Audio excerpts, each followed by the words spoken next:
Senhor presidente, senhoras vereadoras, nobres pares, público presente, ser mais objetivo, até em respeito a vocês, não é?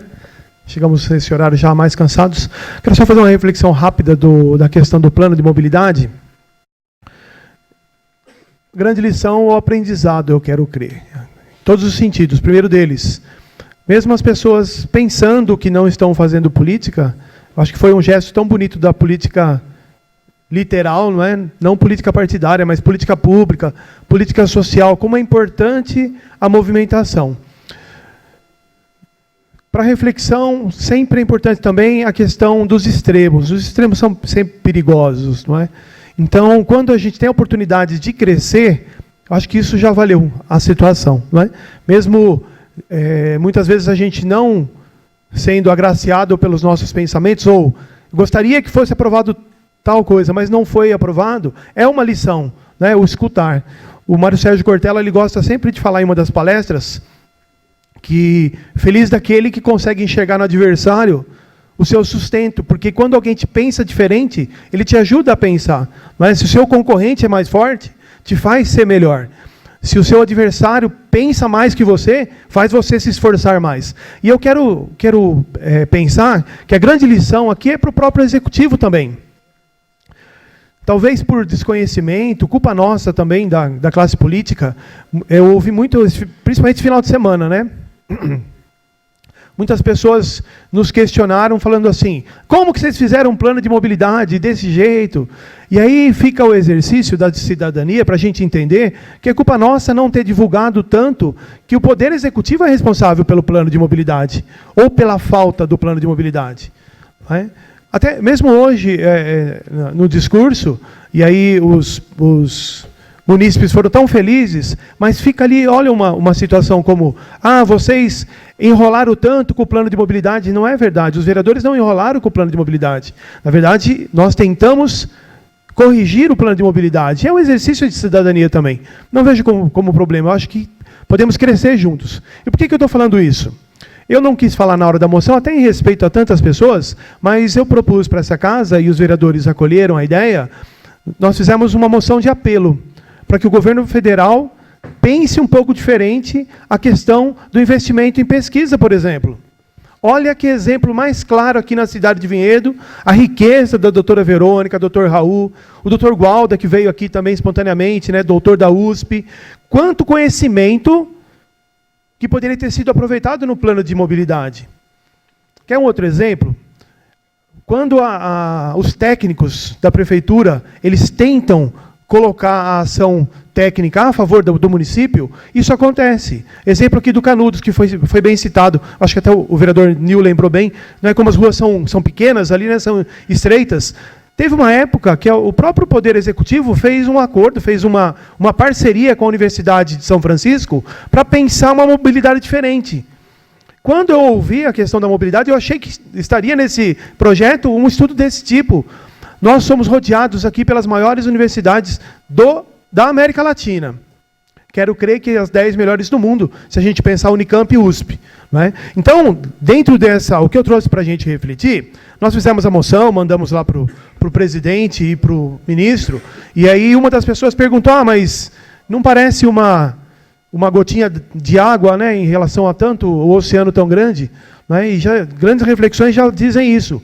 A gente precisa fazer a nossa parte. Se alguém ainda não é convencido quanto que é importante destinar uma verba científica para que os pensadores possam trazer benefício para o país, eu trouxe algumas informações. Primeiro, a gente vencer as fake news.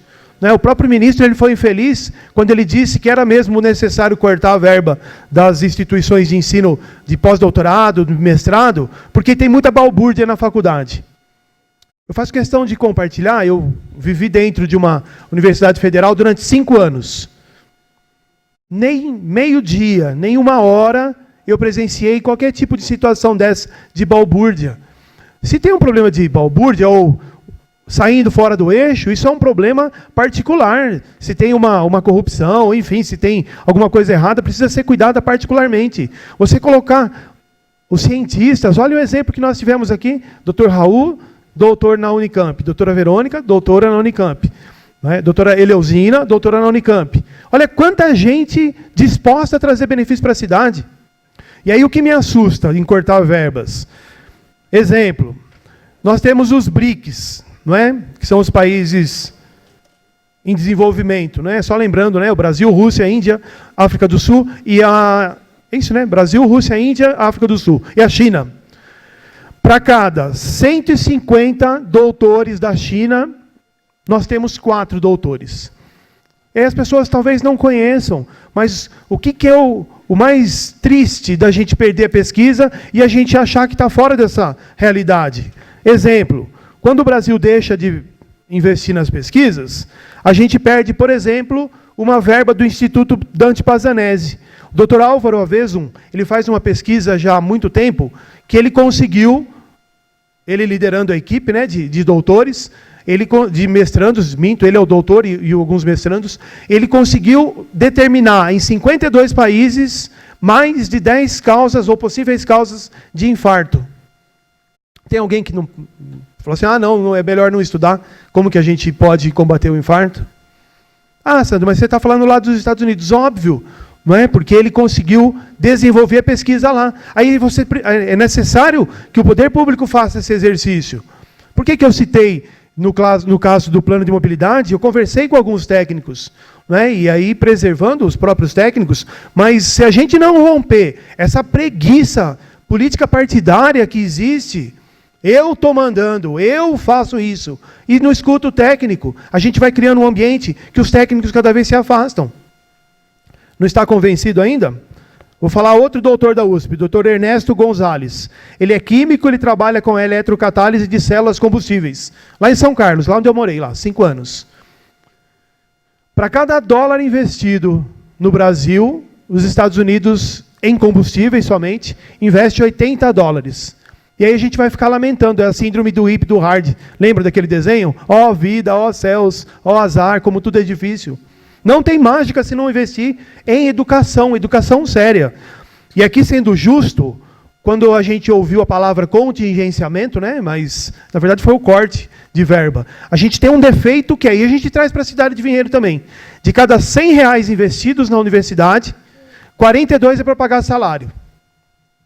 Em Vinhedo, de cada R$100 de impostos, baixou um pouquinho aí para 51, R$50 para pagar salário. E eu não sou contra pagar um bom salário, desde que tivesse o benefício. Como é que a gente ia reclamar se tivesse vindo um plano de mobilidade, que todo mundo tivesse contente, feliz? É necessário talvez um ajuste, outro ajuste. Não é? Eu falei aqui nessa tribuna. Eu falei com o Juliano especificamente. A gente não falou nada de Estrada da Boiada, a gente não falou nada de Castelo Branco, a gente não falou nada de saída ali para Louveira, a gente não falou nada, entre aspas, não se falou nada, porque tudo que chegou aqui não tinha projeto. E eu, né, encerrando a minha fala, não sou contra a gente buscar cada vez mais a melhoria. Tem uma área das ciências exatas que nós chamamos de curva de Gauss. O Gauss foi um cientista que ele pensava o seguinte: a gente tem sempre uma média que a gente deve buscar e a gente trabalha com os limites superiores e inferiores. Cada vez que a gente abre muito esses limites, a gente perde a oportunidade de crescer.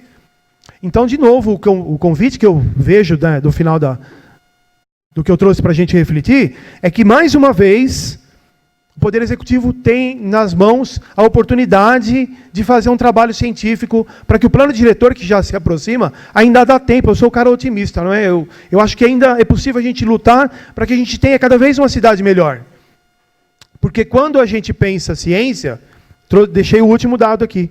Por exemplo, o Dr. Adriano Nunes, da Universidade Federal de Viçosa. Ele é um biólogo e ele estuda a fisiologia das plantas, como o funcionamento das enzimas ligadas à respiração.